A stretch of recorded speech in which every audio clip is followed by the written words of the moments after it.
IPL retention पर बड़ी खबर आई। 3 अनकैप्ड खिलाड़ियों ने अपनी अपनी फ्रेंचाइजी की टेंशन बढ़ाई। जी हां, आईपीएल रिटेंशन के रूल्स सामने आ चुके हैं, जिसमें आपको पता है कि अब 6 प्लेयर्स जो है मैक्सिमम एक फ्रेंचाइजी रिटेन कर सकती है या फिर उन पर आरटीएम कार्ड का इस्तेमाल कर सकती है। या तो उनको पहले रिटेन कर ले या फिर ऑक्शन में आरटीएम कार्ड का इस्तेमाल करते हुए उनको खरीद ले।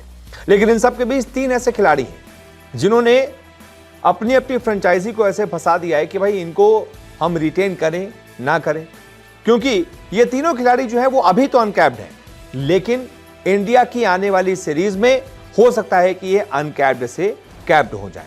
यानी कि सबसे पहले तो मैं आपको समझा देता हूं कि ये तीनों प्लेयर कौन है, अनकैप्ड क्या होता है, कैप्ड क्या होता है। दरअसल ये तीनों प्लेयर हैं। पहला नाम है मयंक यादव, जो कि लखनऊ सुपर जायंट से खेलते हैं। पिछली बार 157 किलोमीटर प्रति घंटे की रफ्तार से जो गेंद फेंकी थी उसने इतिहास रचा दिया था और मयंक यादव तभी से चर्चा में आए थे। तो पहले खिलाड़ी है मयंक यादव। दूसरे खिलाड़ी है हर्षित राणा, केकेआर से खेले थे, शानदार सीजन रहा था, चैंपियन बनाया था अपनी टीम को।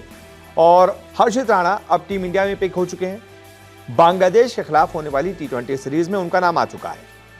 ऐसे ही मयंक यादव का भी नाम बांग्लादेश वाली सीरीज में आ चुका है। और तीसरे खिलाड़ी है नीतीश कुमार रेड्डी, एसआरएच से खेले थे, बहुत अच्छे ऑलराउंडर हैं। लोग इनको हार्दिक पांड्या का एक तरीके से रिप्लेसमेंट बता रहे हैं आने वाले वक्त के लिए।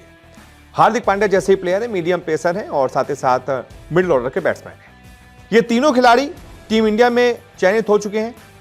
आने वाले वक्त में अभी तो ये अनकैप्ड है, यानी कि अभी तक इंटरनेशनल कैप इन्होंने नहीं खेली, यानी कि इंटरनेशनल कोई मैच खेला नहीं है, इसलिए अनकैप्ड प्लेयर्स की लिस्ट में है। तो अगर फ्रेंचाइजी इन्हें रिटेन करती है, एक अगर जो 5वां या 6वां खिलाड़ी है अनकैप्ड, एक रखना ही रखना है, इनको रिटेन करती हैं तो वो मतलब बड़े आराम से कितने में भी रिटेन कर सकती हैं। लेकिन अगर वो कैप हो जाता है तो फिर भाई दिक्कत हो जाती है, फिर लिस्ट भी बढ़ जाएगी, लिस्ट बदल भी जाएगी, पैसा भी बदल जाएगा, पैसा भी कैप खिलाड़ियों को ज्यादा देना होता है। अनकैप तो हमने कितने देखे हैं, कोई कभी 20 लाख में खेल रहा है, कोई 30 लाख में खेल रहा है, कोई 40 लाख में खेल रहा है, लेकिन कैप्ड खिलाड़ी को कम से कम 50 लाख देने होते हैं, वहीं से स्टार्टिंग होती है। और जब रिटेंशन वाले मामले में चीजें आती हैं तो फिर वहां पर चीजें बदल जाती हैं। फिर जो आप 6ठा खिलाड़ी एक तरीके से रिटेन करेंगे उसको आपको 4 करोड़ रुपए देने ही पड़ेंगे। और ये पहले से तय कर दिया गया है कि आपको एक ना एक अनकैप्ड खिलाड़ी लेना ही होगा। अब मान लीजिए मयंक यादव को एलएसजी अनकैप्ड खिलाड़ी के रूप में लेना चाहती है, लेकिन भाई इंडिया की सीरीज है और जाहिर सी बात है कि वो ऐसे बॉलर हैं कि उनको बेंच पर तो बैठाया नहीं जाएगा। अगर उनको कैप मिल जाती है, यानी कि वो इंडिया की तरफ से पहला मैच खेल लेते हैं, तो फिर वो अनकैप्ड प्लेयर की श्रेणी से कैप्ड प्लेयर की श्रेणी में आ जाएंगे। वहां पर फ्रेंचाइजी को दिक्कत क्या होगी कि उनको तो मैक्सिमम 5 कैप्ड खिलाड़ी ही वो रिटेन कर सकते हैं। वो सोच रहे होंगे कि भाई अनकैप्ड खिलाड़ी के रूप में मयंक यादव को ले लेंगे, लेकिन वो हो जाएंगे कैप्ड खिलाड़ी।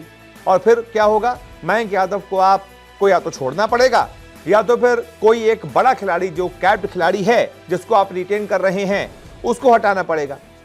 इस वजह से ये 3 जो प्लेयर है ना, मयंक यादव, नीतीश कुमार रेड्डी और हर्षित राणा, इन्होंने अपनी अपनी फ्रेंचाइजी की टेंशन बढ़ा दी है, क्योंकि ये कभी भी अनकैप्ड से कैप्ड हो सकते हैं। और जो आखिरी तारीख है रिटेंशन की लिस्ट सौंपने की वो है 31 अक्टूबर।